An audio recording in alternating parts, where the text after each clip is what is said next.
Hi, this is Bruce Rawles, and I'm speaking again with Susan Dugan, and we're talking about A Course in Miracles, as we almost always do.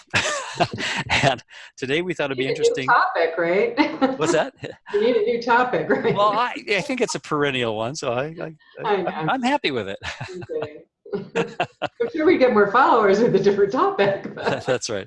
Speaking of which, we thought it'd be helpful since what a large part of what I do, and I know certainly what Susan does with her website and a lot of the work she does, teaching and so forth, is and her books is a labor of love. And we thought we'd mention, which we don't often do, is that we on both acimblog.com and forreasonforgiveness.com, Susan's wonderful site, which has lots of great essays. There is a donation button in the sidebar of every page, and if what we share on a regular basis with everyone is helpful, donations are always appreciated. So anyway, so yeah, thank you for reminding me to mention that, because it is helpful, and we are truly grateful for all those gestures of support. So yeah. I don't think I've ever mentioned it, but I think it is really a labor of love, and I know for many years, with my website, I really, I mean, not only have I not made money, but I've poured all my personal resources at times into it, and so I'd like to keep it going. And I mean, it's really, I'm really not sure how much longer I can keep it going, if there isn't some way to defray some of those costs of just keeping it going, which are not great, but still are there. So if people have the means and ever would like, really do find the sites and your site too valuable, please consider making a small donation. So, yes, or buy our books, or yeah, we're exactly. going to be giving some classes coming up. Hopefully, once if I ever move and get to a place where I can commit to something like that, we're hoping to do that. And those we will be requesting probably donations for those, Mhm. if we're able. But of course, we would never want someone to be excluded from them if they were not able. So Exactly. yeah. Anyway, Alrighty. sin versus error, I guess. Yeah, I thought this was I mentioned to Susan in the email conversation that I actually had, for the very first time, I sat on a jury this week, and it was interesting to just kind of watch the the world's idea of error and sin, and certainly guilt, and just kind of watch my thoughts and projections, and uh, both thought systems, in full play, and recognize the difference in the quality of the feeling. And the jury that I sat in on a couple days ago, it was interesting that to a person, we all agreed that there was 5 counts in this particular case, and we all agreed that based on the facts, 4 of the incidents that transpired were worthy of a quote guilty plea, based on how that The criteria. system, Yeah. based on how that works. But the other one was basically about intent, and we had no way of knowing what was in the person's mind, and there was inadequate evidence to reach a guilty verdict in that. So we all unanimously rejected that count, and made a not guilty verdict, arrived at that collectively and unanimously. And it was just kind of interesting to recognize, we're all fighting the hard battle. And the compassion that was expressed in the jury room, and then subsequently in the courtroom, was indicative of the fact that, I think everyone at some level really wants to have everyone's best welfare, you know, come to pass, and it was just kind of interesting to watch the nature of the projection in my mind, and the stereotypes, and the judgments, and obviously if there's anyone that's outside of me, then I'm already betting on the wrong horse. So if I can just remember to see that everything and everyone is a reflection of one of 2 thought systems at any given moment. So Right. I thought the topic of sin versus error was very appropriate. I remember when I first read the course, I remember backpacking in the Sierras. I had a version of the book that's far more dog-eared and falling apart than this one, and literally falling apart, and it's in several pieces. Um, and I remember reading this for the first time back in the mid 80s, and it was like, oh my gosh, this changes everything. The whole idea of a sin is something you can't fix. That it's cast in concrete, cast in stone. It's a solid block of granite, an immutable fact. But if it's merely a misinterpretation, then that changes the whole ball game. It changes the whole system, doesn't it? Right. And Well, an error is correctable. So yeah. right, exactly. That's such an important distinction. And from the course's perspective, since everything that we seem to be experiencing here in our dream is an outside picture of really what we've made real within, that inner condition of believing that we separated from God, the error, which we call it, the ego, the decision-making mind that took it seriously, the part, and chose the ego's version of what happened.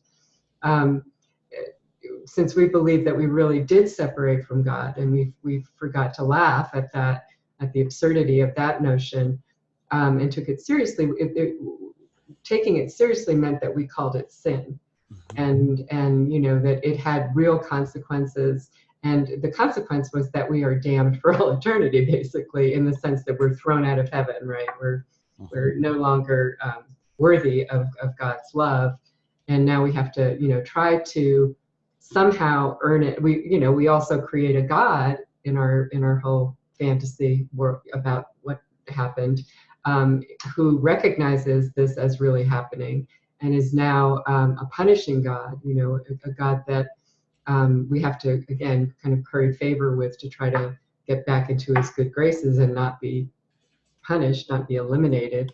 And so we're constantly trying to see sin outside ourselves in someone else to get to feel. I mean, there's no innocence in the world that we made up, but there's degrees of guilt. And so we are always trying to establish ourselves as less innocent or less guilty than someone else. And I mean, really, when you think about our whole legal system, is predicated on that. And I don't know what the case was that you were involved in, but it sounds like it was, fairly, that people were feeling fairly just about it and actually being compassionate. But that tells me that it was probably a pretty lesser kind of crime, because in crimes that from the ego's perspective, there are some sins that are more forgivable than others. None of them is completely forgivable, but some we can overlook and pardon, and some we can't. And I mean, the most extreme example of that would be like capital punishment, right? Where basically this is not forgivable. And you hear people say that, and certainly in the hierarchy of illusions, in the world's version of what what we're dealing with here, it certainly looks like that, because the person who's on trial for murdering children, or a terrorist, or genocide or something like that, who deserves to die, that by the world's version, we really do believe that. I mean, we may believe, most people believe that that crime is unforgivable. And even if we don't believe in capital punishment, we believe that the person needs to be banished forever, and suffer as a result, and indefinitely, right? And hopefully ultimately the ultimate suffering is death. And you even see in our culture how people who have been wronged, how the victims side of things often are invited in states that allow capital punishment to witness executions and things like that. So it shows us that, and we know in our own relationships, that there's in our families, maybe even, that there are some things that people don't speak to each other ever again about. I mean, I that happened in my family and in my extended family, and it's and I've seen that happen. And people just decide, no, that's it. That was just, I'm never going back on that. Or even in friendships that are broken forever, right? over some kind of transgression, or it might even be a misunderstanding. But it's never correctable, right? One might suggest that they're all misunderstandings. Well, yeah, and I mean, because we're really, again, from the course's perspective, from the metaphysical perspective, there's no the course doesn't distinguish between victims and victimizers, as you know, and that's not most people. This course is certainly not for everyone, because even for those of us who are students and sincere students of it, and really trying to practice it, we know that this can be a very challenging premise. But It seems like a stretch in some cases, doesn't yeah, we have exceptions. We're Right. not our mind is not healed yet, and we don't really see it that way. We may understand intellectually that this is so, but we don't necessarily see it that way. We may be seeing it that way more and more, and having at least times of seeing it that way.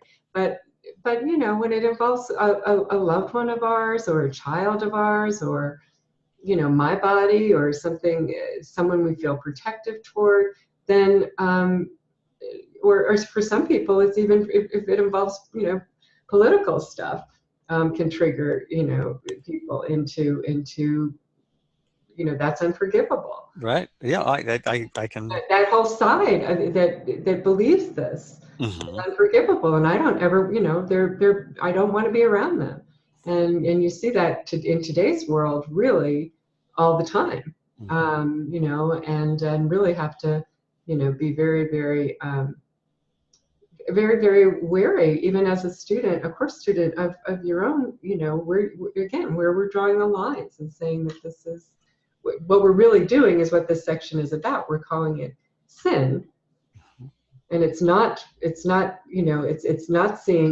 the other as different and wanting to see the problem in them, the guilt in them, rather than realizing that we're all sick, we're all victimizers, when we've chosen the ego as our teacher, the teacher of victims, that recognizes victims and victimizers, instead of seeing that victims and victimizers really are just two sides of the same coin. And it's a fiat currency. It's a fraudulent coin. Right. Yeah. And we're really damning ourselves to hell Right. when we Right. do that. That we know Exactly. guilt never goes away. Exactly. You said something that kind of triggered an interesting, yeah, thought, and that is that a lot of times, and certainly a great deal of the time, the default mechanism of the ego is to take the unconscious guilt, project it outward, and say the other party or parties are the guilty parties, and it's not my fault. But at times, the ego has no recourse other than to recognize, oh, well, I'm the guilty party, Sure. Yeah. and it may, regardless of the alleged innocence or the lack thereof of the other party or parties, that's basically in a sense even more daunting, because then there's no escape from that if the foundation for that guilt is valid. And I think that's why either way, this curriculum is just so challenging, but yet so rewarding when we really look at it and recognize that both the alleged crimes and the punishments that we think we're enacting, even in this world for these so-called infractions, are all temporary. And anything that has a time, to it, which we have to extrapolate to include anything that has a form, bodies that go from fertilized egg to corpse, and all the stages in between. Those are essentially, in the cosmic time frame, misunderstandings of our real identity. Um, they're highly popular misunderstandings, but they're a, a, a willing suspension of disbelief of the movie that we're watching. And since our minds are so powerful, we're able to drill down, zoom in, if you will, both temporally and spatially, into a story that we made up and think it's so real that it's very convincing that there's sin that's unredeemable and irreconcilable. Yeah. So, but there's this consistent, persistent, gentle awareness within ourselves that always speaks for the way out of the sin, which is to say, no, you're just mistaken. And I love how Ken Wapnick says it's not evil, sinful, or wicked. It's just silly. And So the error, an error is just like, you pull into a cul-de-sac and you make a wrong turn and you say, oh, well, this isn't getting me anywhere. And you spin your car around, or you put it in reverse and get back in the thoroughfare, and off you go. I mean, that's the common sense thing to do. But it's almost, I was thinking today, driving back from an exercise class, I was thinking about the Gilligan's Island story, the 3-hour tour. And it's almost like, I kind of love that show. yeah, I was thinking, maybe I should write a book called Guiltigan's Island, because that we really, keep rehashing this unconscious, unfounded guilt, and we think we're stranded on this thing, for eternity. But Yeah. it's really just, a blip in eternity, and it's not even a valid blip. It's just so small to be undetectable in eternity. And but because our minds are so powerful, we're able to, zoom way in, identify with the life story of the Bruces and the Susans and whoever else is listening, and think this is the whole enchilada. This has got to be it. And I got to take everything that happens and befalls to this character real seriously, and Right. everyone that I care about, and maybe less, about the characters that I don't care about, because I have these biases, again, Right. because of The howls. that zoomed in myopic view, right? Right. And Yeah. so the howls could go. Is that you? Yeah, exactly. Yeah. You're gonna Yeah. throw off the boat. The howls are okay, but maybe the professor at times, I don't know. There are times, yeah, yeah. Yeah, but then otherwise, I don't know. Anyway, how about if we read some of this? Because I think there's some Yes, let's do. good content in here. I'll start off with the first Okay. paragraph. This is chapter 9, section 2. Chapter 9 is the attainment of peace, and section 2 in the text is sin versus error. And it begins, it is essential that error be not confused with sin, and it is this distinction that makes salvation possible. For error can be corrected and the wrong made right. But sin, were it possible, would be irreversible. And there's our little way out right there, the were it possible phrase. The belief in sin is necessarily based on the firm conviction that minds, not bodies, can attack. And I think that's another important point too, is because the ego, even though it doesn't want to admit that we have a mind, is still firmly using the mind as its justification for sin. Right. Well, the mind Because actually is using the ego. It's choosing the ego as its, exactly. yeah. The decision-making mind, when it chooses the ego, is identified with sin, right? Mm-hmm. Guilt.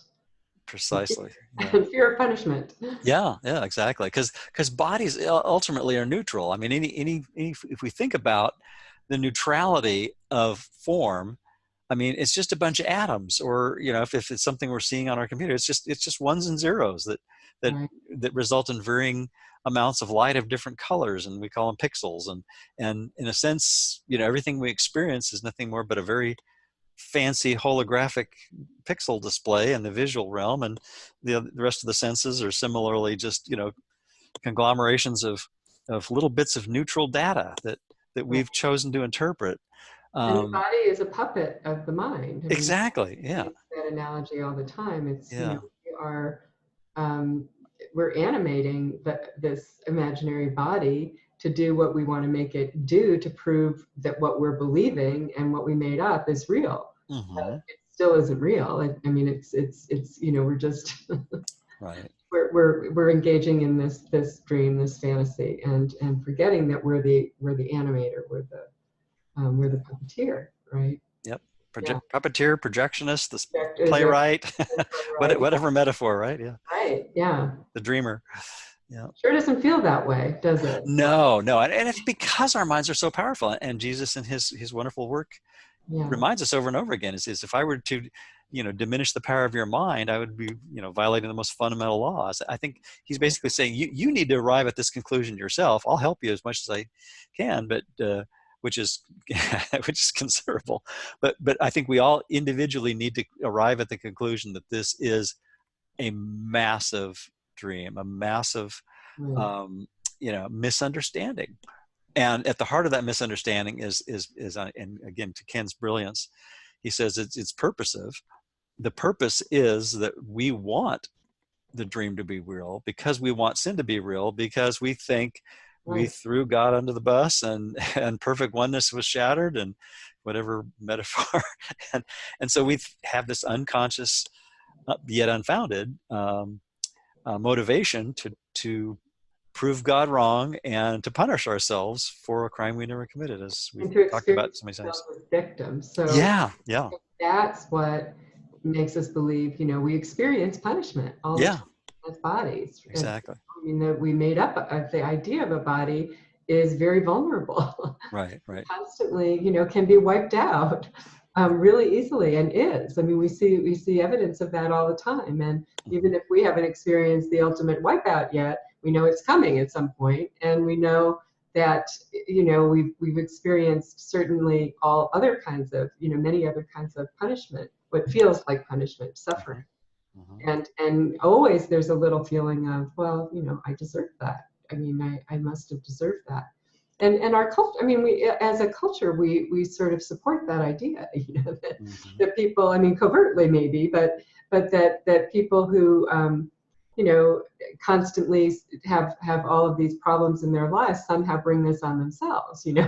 There's sort of that blame the victim idea that goes on too. I mean, we identify with victims if it's really bad, but if there's a pattern of victimization that's not too bad, we kind of blame it on the victim, right? Right. So And, yeah, and we also blame it on uh, those that seem to have things going really well too. It's like, how dare they, right, have too much fun in the dream kind of thing, right. because there's They this, don't understand me, and how do they? How can I even deal with that? right, right. Right? Yeah, yeah, Because it's based on a fundamental unworthiness that, yes, that comes from the belief that we think we did perfect oneness in. We smashed the oneness, right. and Humpty Dumpty is not going to get back together in our estimation. So Right, yeah, but it's so unconscious, and it's so, the whole practice of the course is trying to bring out of concealment what we're doing, our choice for the ego. And we exactly. know our choice for the ego by its symptoms, by how we're feeling, by where we're pointing a finger. And if we're pointing a finger at someone else or something else as the cause for our distress, for our feeling victimized, we're wrong. We've identified with, if that's because we've chosen the ego, but as our teacher, and believe that sin is real. And I mean, Ken used to say all the time that everybody here is trying to prove that they really exist, but it's not their fault. Mhm. And so that's the real need we have for each other, is we need other people to blame it on, right? To Right, to, to right, somehow compare ourselves to and differentiate ourselves from. right. And again, everybody's searching for relative innocence here, relative to someone else's guilt, but there is no real innocence here. That's not even on the table, Right. right? Because we lost that forever Mm-hmm. in the ego thought system. Yeah, your word concealment kind of triggered a memory of, doing once again for I'm not sure how many umpteenth time, whatever, the workbook lesson 136, which was yesterday's chronological lesson for people using the calendar, and in that is the double shield of oblivion, which I believe is the only place in the course that phrase is used, and just even that just kind of, it's doubly shielded by oblivion. But I really have gained a lot of help from Ken Wapnick's commentary on that over the years, where he describes it in so many ways as how, we want to conceal the unconscious guilt because we think that would destroy us. And we do that by making up an entire world of problems, whether they be financial or health or relationship or, you know, Right. political. It doesn't matter. It's the whole gamut, and all the gamuts of problems just become a classroom seen properly. But when we bring the victimhood and the projection and the unconscious guilt back inside the mind, it's no longer about the other person. It's like, okay, whether it's in a physical courtroom or a mental one, we recognize I'm the one that's really, on the witness stand here, and that if I'm on the ego's in the ego's courtroom, I can tell by the flag that jurisdiction is really, kill or be killed, and no one ultimately is going to survive that courtroom. Yeah.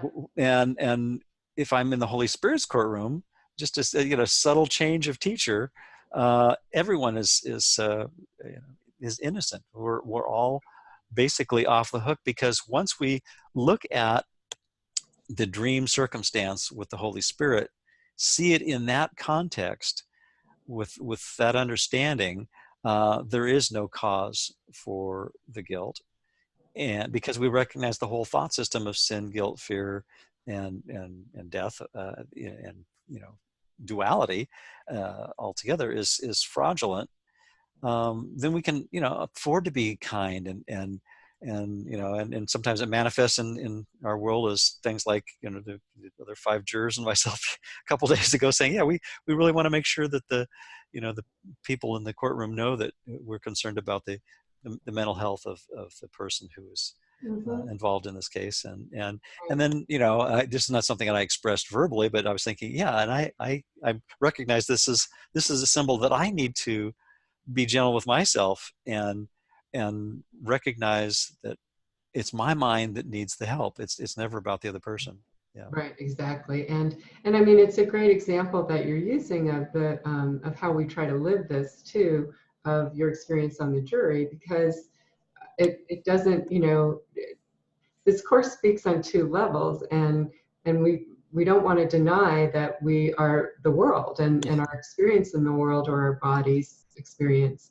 And so the way to try to be in the world but learn ultimately that we're not of the world, heal our mind about the world, and awaken to that undifferentiated union that we really are, is through our interactions with each other, and really changing our mind about each other at the level of the mind. That isn't to say that you found this person guilty on 4 out of 5 counts, it sounds like, right? So of the criteria that you were given, you did the normal thing, and you exercised your judgment, and there is something to be said about limiting someone's miscreations.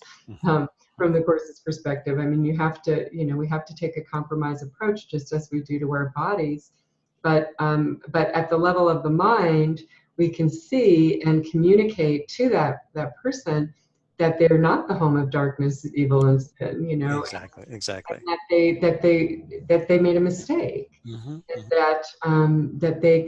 that we all make mistakes, and we all make mistakes for the same reasons, and the mistakes may look very different in form, but it's always expressing the same mistake that we've made in the mind, and that we're all desperate to heal. And it's in the interest of healing my mind, all minds, to see that, and to see that no one's really guilty here, Mm-hmm. and that so while we're here, we the earthly form that takes is the process of forgiveness. Really coming to the awareness that they're not, that the distinctions that I'm making in the world are really not correct. I mean, that at the level of the mind, we're all the same, and we're all fighting the same hard battle to get back to that awareness. And everybody deserves to get back to that awareness, and will, because this world was over long ago. So, Mm-hmm. Yeah. but I mean, we're all blaming ourselves all the time, and victimizing, making hard choices, and sometimes they're wrong choices, in the defense of ourselves and others. And again, we all feel victimized, and how that plays out, because we believe, usually always, that we were victimized, and that justifies some kind of retaliation on our part, and that leads us into bad situations at Oh best. yeah, for sure. And Yeah, so, absolutely. Yeah, my wife and I've been watching Oliver Stone's multi part documentary on the history of the world, and so we just got the second DVD and watched a Oh, couple hours good, of it. good, yeah. And you know, a lot of old newsreel footage, and his commentary is very, very interesting. And while I'm watching it, I'm recognizing a lot of the factual information, and at the same time realizing, wow, what an insane world this is, where, you know, not just individuals but entire countries, led by, you know, politicians and individuals, have made these decisions that appear on the level of form to have had, you know, enormous horrific repercussions, and you know, resulting in multiple world wars, and you know, countless atrocities, really. And at the same time, I'm thinking, well, this is all, um, you know, and then I was kind of correlating that with uh, our neighbors coming over to watch this last season of the Game of Thrones on our TV, and Mhm. this last episode, without being a spoiler alert, you know, I was watching. Well, let's see. This is an example of the scorched earth policy of the ego that's run out of options to pretend to be friends. You know, as the course says, you know, at some point the ego will no longer pretend to be your friend when it's adequately threatened, and you know, And fly let, on the dragon, take let, down the city, you know, kind of. right, right, And it's basically, you know, just a reminder that our ego has no idea not only what love is, but even friendship. And it's all because of we've made this fundamental mistake of confusing sin and error, and thinking that there is no such thing as error ultimately, because that's really not even in the ego's vocabulary. right, It doesn't know how to forgive because it doesn't even have a concept that relates to innocence.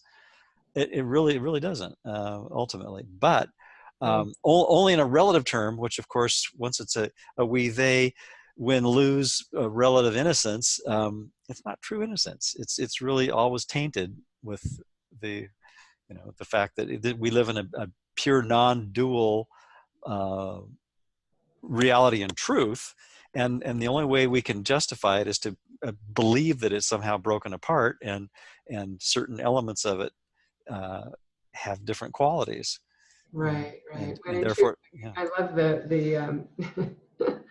the imagery again of the justice system, but we all have, you know, we're all part of the criminal mind, right? When we yeah, the ego, we're all fugitives from love, and so yep, yep, we behave like that. Really, when you think about it, we're, you know, we're anxious a lot of the time, trying to figure out how we're gonna come out. You know, how will this affect me? right, We right, always wonder. That's our first question when something changes in our lives, when something unexpected happens. You know, it's always that sort of calculating criminal mind that kicks in, that says, okay, how am I going to make this work for me somehow? You know, and I mean, we don't even think about, you know, that's our first reaction anyway. I mean, if we hmm, really start paying attention to the way we react, and what the content of our mind is, which the course, you know, that's the workbook introduces us to that lifelong process of paying attention, hmm, and so that we can learn to choose again. But you know, what we see is pretty horrifying, yeah, and so you know, that is where you were talking about the ego becoming, you know, not your friend and really turning on you. I mean, I think that anyone who's stuck with this course for you know, a while knows that it almost seems easier in the beginning, because you're you know, you sort of get these steps of forgiveness, and you think you're really forgiving someone else, and you're you know, you feel you kind of have a return to peace by just reminding yourself of those steps. But the real you know, the deeper that you go with it, the more your resistance to this, and the terrible fear that creates in the ego, and you know, comes up in things to come up within my personal self, right? There is that sense where it becomes very, very, very terrifying, you know, and the course talks about that. So so even more reason for us to be, you know, I love what you said about trying to be gentle. That's the way I should be with myself, you know. And we know when we are being gentle with someone else and giving them the benefit of the doubt, um, which, you know, and it's coming from our right mind, it's genuine, then we're included in that too. Everyone's included in that. And that is really, that's the best we can hope for in the dream, until our mind is completely healed and we wake up to the real world. But we can, at least have that with those times when we make that shift to looking at, to really experiencing our sameness, are really beautiful and really healing and really, um, such a release and relief. But we don't stay there all the time, because that fear sort of rears up again, and the ego is kind of saying, well, if you keep doing this, and it knows its days are numbered, and so the retaliation can be a very difficult thing, and it can show as resistance that seems out of our control and for long periods of time, and that's hard, you know. It is, and I keep coming back to this favorite phrase in the development of trust is, once we know that we've had an experience of telling the difference between the feeling of being invested in the ego's thought system, and then the, the, the grateful recipient of the thoughts of the Holy Spirit, the same thought system, and we can had an experience of the difference in feeling.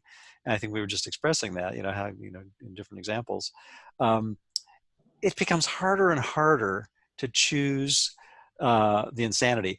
When we're immersed in it, it doesn't seem like we have a choice. Right. Yeah. And yet there's always an awareness that we Something can, else is waiting. what say again? That something else is waiting for us. Exactly. There's always an awareness that there's another choice, or as Right. Bill and Helen said to each other, there must be a better way.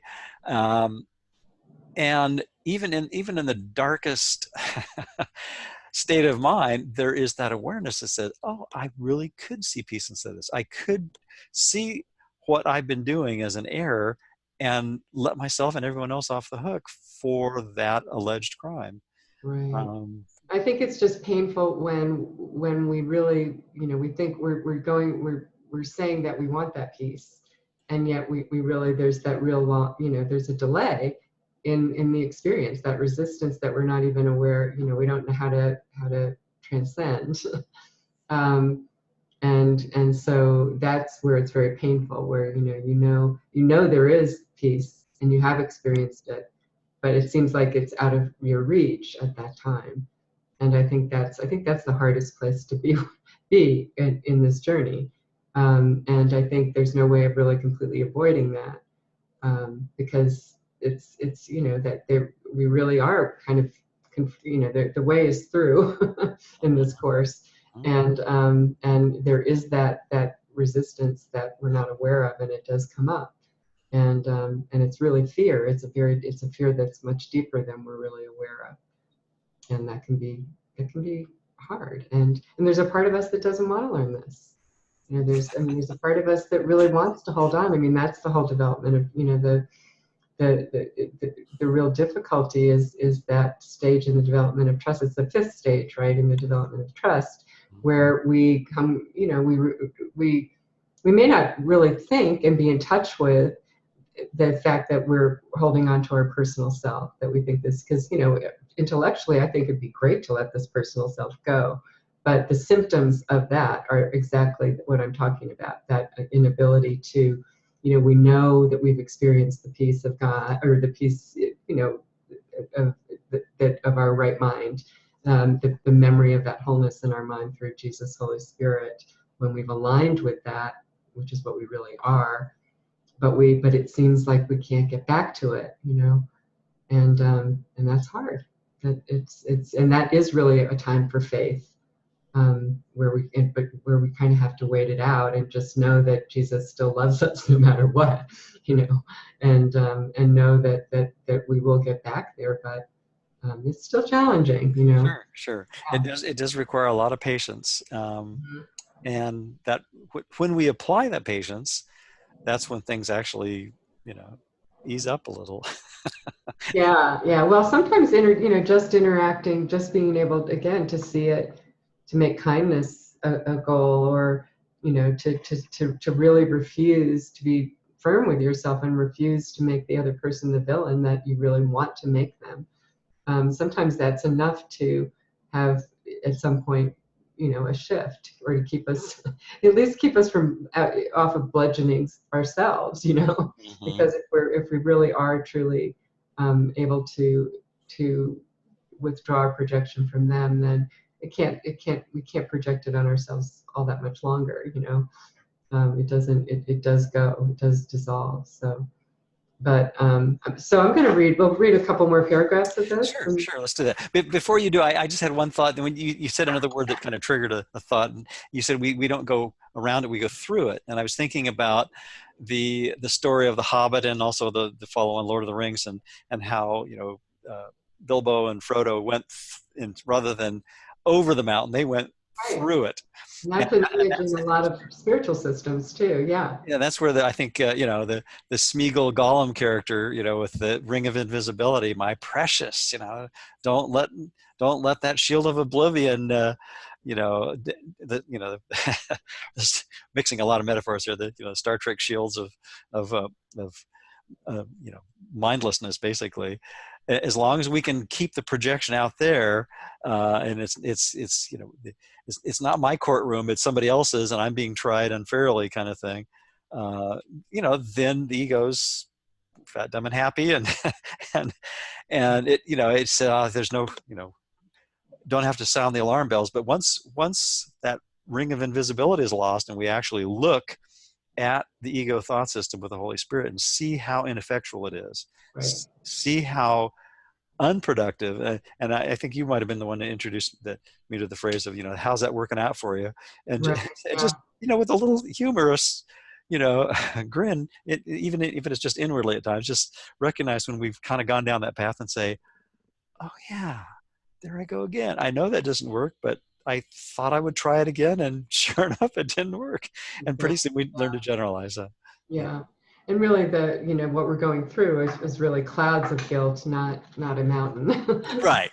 Yeah, there's really no mountain, and there's no there's no characters. And Right, but it seems to obscure the sun, right, oh, of course, yeah. Um, Yeah. yeah. So all right. So we're on paragraph 2, I think. I think so. Yeah, I don't know if I finished paragraph 1, but let's I'm just go on. sorry. Yeah. Yeah, well, let's see if we can get through like maybe 3 or 4 paragraphs. Sure, that sounds good. But the next one says, sin is not an error, for sin entails an arrogance, which the idea of error lacks, which is really that belief in sin entails an arrogance of believing, it's reflecting that arrogance of believing that we separated from God, Mm-hmm. right? And that this really had consequences. To sin would be to violate reality and to succeed, that it had real effects, our tiny mad idea of separating from God. Sin is the proclamation that attack is real and guilt is justified. Our attack on God is real, and guilt is justified, and punishment is deserved, right? Mm-hmm. But we're driven again to differentiate ourselves. We're not as guilty as they are. It assumes the Son of God is guilty and has thus succeeded in losing his innocence and making himself what God created not. I am other than God. I have an individual self now, right? Yep. So Case thus, case closed. I'm damned for all eternity. You may Yeah, handcuff the defendant. and God notices in the ego's thought system. That's Yeah. the Yeah. problem. Mm-hmm. Thus is creation seen as not eternal, and the will of God open to opposition and defeat. Sin is the grand illusion underlying all the ego's grandiosity, for by it God himself is changed and rendered incomplete. And that's our unhappy dream, and we believe that God is also furious about it. Yeah.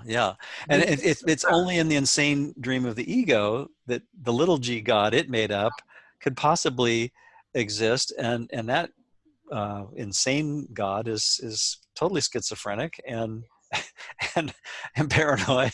Only more powerful than we are, right? So, Yeah, exactly. So yeah, and that's how our projection works, and that outer shield of oblivion that keeps us exactly. from looking at the inner shield of oblivion. Yeah.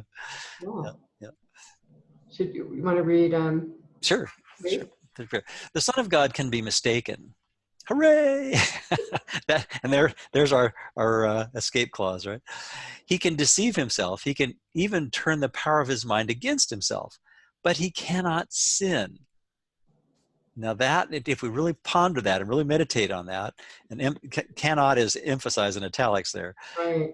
to hopefully drive home the idea that in truth it's impossible. Possible. Yeah. It really is completely impossible. But because our minds are so powerful, we can sure make up a dream where it seems possible. And then he continues, there is nothing he can do that would really change his reality in any way, nor make him really guilty. That is what sin would do, for such is its purpose. Yet for all the wild insanity inherent in the whole idea of sin, it is impossible. For the wages of sin is death, and how can the immortal die? Well, there's another clue there. I mean, obviously, if we identify with bodies and personas that are appendage to bodies or vice versa, those seem pretty mortal. Those seem pretty finite in their duration and scope and span of both time and space.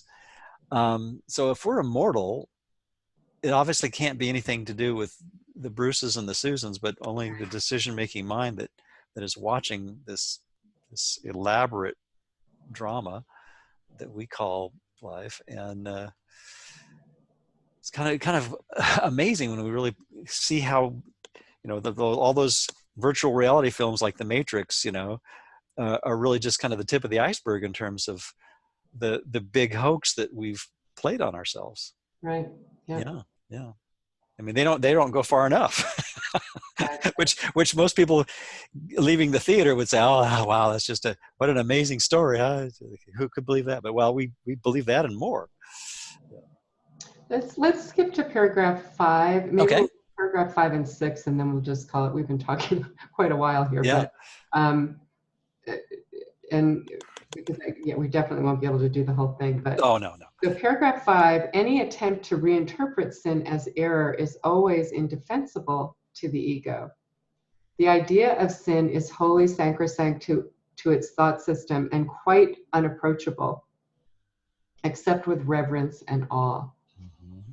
And there's that, people go nuts over the statement that victims and victimizers are the same. I mean, try saying that to one of your friends who isn't a course student. or in the courtroom on right, Tuesday. or in the courtroom, or to someone. I mean, we would never do this because it would be terribly unkind. But to someone who has a real grievance, and lost someone, or to some or had a horrible thing happen as a result of a crime. Sure. So, and you can see that that there was a discussion recently in Colorado or in Denver about expunging from the record certain kinds of crimes after so many years and so much, types of restitution and so forth. And it may have been ill-conceived. I don't know them much about it, but I do know that it created quite a stir. Because again, it's from victims groups and victims' rights people who it can't ever be. There's never enough, that will make it right again. Certainly, we want to remember it. At the very worst, we want to, maybe we can forgive, but we can't forget. I mean, and Ken used to use that example with the Holocaust, and which makes perfect sense within the dream. When you look at what's at the bottom of that, and take it, again, we have a hierarchy of illusions. Those things seem totally defensible, but then when we take it, down a little bit and look at how we won't even in our own lives and our families that we hold on, that I'm never going to talk to this person again or something like that. You did this thing to me 27 years ago or whatever, and that's it. Case closed. Yeah. Back to that, Yeah, exactly. Yeah. Right. So, sin is the most holy concept in the ego system, lovely and powerful, wholly true, and necessarily protected with every defense at its disposal. For here lies its quote unquote best defense, which all the others serve. Here is its armor, its protection, and the fundamental purpose of the special relationship in its interpretation. And the purpose of the special relationship is, again, to trade off guilt. You're the guilty one, not me. Mm-hmm. My life would be okay if you Exactly. hadn't continued to betray our arrangement, right? Mm-hmm. And Yeah, the Holy Spirit only knows true friendship. The right, ego knows only an ally, for temporary expedience or a foe. right, Yeah, right. Exactly. it's either allies or enemies, but there's really no real friendship there. It's just a matter of, can I get what I need at the expense of everyone and everything else? Yeah. Yeah, definitely. And so, and also become a victim in the process, so that I can make you look, because you didn't meet my needs. You're the And then we victim, can rhapsodize and revel in that, and right? And tell stories and write, stories and criticisms and prose and poems and and TV shows galore about. Yeah, I mean, yeah. yeah, exactly. Do you want to read paragraph 6 and then we'll call it a? Sure, let's do that. Okay. Okay. It can indeed be said the ego made its world on sin. Only in such a world could everything be upside down. This is the strange illusion that makes the clouds of guilt seem heavy and impenetrable. The solidness that this world's foundation seems to have is found in this. I think there's probably a connection to modern physics there somewhere about the vast space between not only subatomic particles but galaxies. That Right. we certainly think it's solid in between there. Yep. Yep. For sin has changed creation from an idea of God to an ideal the ego wants. A world it rules, made up of bodies mindless and capable of complete corruption and decay. If this is a mistake, it can be easily undone by truth. Any mistake can be corrected if truth be left to judge it. But if the mistake is given the status of truth, to what can it be brought? And there's kind of a reference to the Course's idea of, we try to bring the light to the darkness because we want the darkness to persist. But if we bring the darkness to the light, we're hoping in that instance that Holy Spirit will look at it and absolve us from Right. what really has never been true. Yeah. And that will work. Not that we do that very often, but it does when we try it. Right. Yeah. Okay. But what if the mistake is given the status of truth? To what can it be brought? The quote holiness unquote of sin is kept in place by just this strange device. As truth, it is inviolate, and everything is brought to it for judgment. As a mistake, it must be brought to truth. It is impossible to have faith in sin, for sin is faithlessness. Yet it is possible to have faith that a mistake can be corrected. And Beautiful. there's our real hope, isn't it? I mean, Yeah. and it's really, actually, when I remember when I first read this, it kind of, I even wrote a little essay back in the somewhere around somewhere, but the inevitability of inner peace, that Mm-hmm. because ultimately we're going to let go of the idea of sin and see it all as just a silly mistake, an error, and that's correctable. And not only is it correctable, but this curriculum suggests that because it never happened, that sooner or later our persistence in wanting to breathe life into that misunderstanding is going to, we're going to tire of that eventually. you Yeah. know, When the pain is enough, I guess. yeah. Of course, as you know, our tolerance for pain may be high, but it's not unlimited. And so at some point we're going to say, I think I'm going to stop being in this masochistic, false self and let myself and everybody off the hook. And There's a quote as something to the effect of, do not breathe life into your failing ego, or something like that. yeah. And I mean, that's what we're doing, and yet we can't. It's like an addiction. We can't stop ourselves. We think we want it.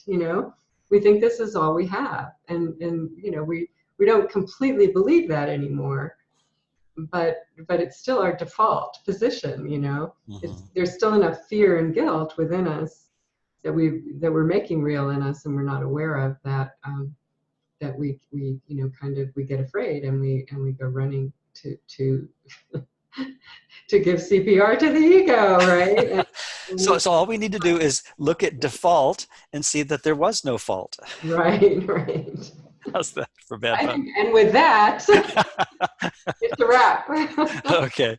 Thanks again, Susan. I always enjoy our conversations, and Oh, I me too. find them very helpful, and Oh, I yeah. imagine you do too. It's always helpful to me too. Thank you. So anyway, please visit Susan's blog at foraysandforgiveness.com and mine at aciblog.com. And as we mentioned at the beginning of our conversation, if you feel so inspired, we do have donation buttons there, and it helps support our labor of love in these areas. So. And I'm going to do my usual pitch for the Foundation for A Course in Miracles that likewise, could use donations, does puts a lot of information out, um, Mhm. very generously for free. And also just has such great material, and they're doing all these wonderful streaming um, offerings now, and some of them are paid, are free, and some are paid, but they're very affordable. So and they're wonderful, and so I would always, I think there's no better way to kind of keep grounded in this than to keep listening to Ken's materials, and which I'm sure, I mean, I have not explored all of by any stretch of the imagination. There's rather voluminous, Very and prolific yeah. soul. Yeah. Yeah, Yeah. and then there's all the new material that relatively new and brand new material from the staff who have been really dedicating their lives to this teaching, and learning to live it just like we are, and really have been such wonderful teachers of mine, I can say so. Anyway. I will second that, and also suggest in particular, for those who just want to explore, in addition to all the other things that are for purchase at a very reasonable price, they have a number of free offerings, including an ongoing series that Jeff Siebert is doing weekly at the new center in Henderson, Nevada, and I've enjoyed listening to The staff classes, eight or yeah. 10 of those already now, and I'm looking forward every week to listening to those, and Great. they're very good. He's going through the journey through the text, page by page, And they disappear after a week or two, or I don't think so. I think no? I think I I have think to so. take another look. I Yeah, thought yeah. I think they're just there ongoing. So anyway, those are certainly a good place to start if you're curious. And also, in addition to the Foundation for A Course in Miracles, I always like to comment that a Foundation for Inner Peace in Northern California, primarily, is also ongoing, generating new content, and supporting their efforts is also very helpful, and they're and they're equally deserving. Yeah. who we thank for the really all the translations of keeping all of that going, 27 accounting. Yeah. and really protecting the integrity of the course, Mhm. um, and as a document. And so yeah, it's a wonderful organization. Yep. There's new as well as old resurrected videos that are coming along, so you can stay Great. tuned for those kind of things. So, yep. Okay. Thank you. Other material. Thank you, Susan. Have a great weekend, and we'll look forward to the next conversation. Okay. Thanks. Thanks.